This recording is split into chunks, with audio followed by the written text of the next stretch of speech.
Hey Shooby Doodlers, I need your help. It's Shooby Doodlers to the rescue. I had a message from Morgan on my website. She found an unfinished sketchbook in a Goodwill Outlet in Reading, Pennsylvania. And the book is unfinished, it's unsigned, but there are clues.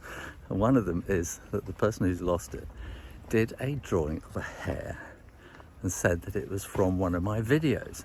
Hopefully you're watching now and you're thinking, that's me, I've lost my sketchbook, I can get it back. Well, if it is you, then get in touch and we'll try and sort something out. We have another problem. I wrote back to Morgan, but I haven't heard back from her, so maybe her email address was incorrect. That's another worry. So if you know Morgan, or if you are Morgan, please get back in touch. So let's try and make this video go viral, especially in the Pennsylvania area. Morgan thinks the person who lost it might live west of Allentown in the USA.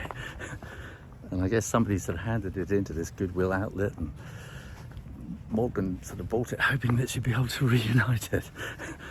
That's pretty much all I can say at the moment. So if you know Morgan, if you know the person who's lost a sketchbook, you will hear them wailing if you live in Pennsylvania, especially if you live west of Allentown, in the suburbs somewhere. Someone is going, I lost my sketchbook.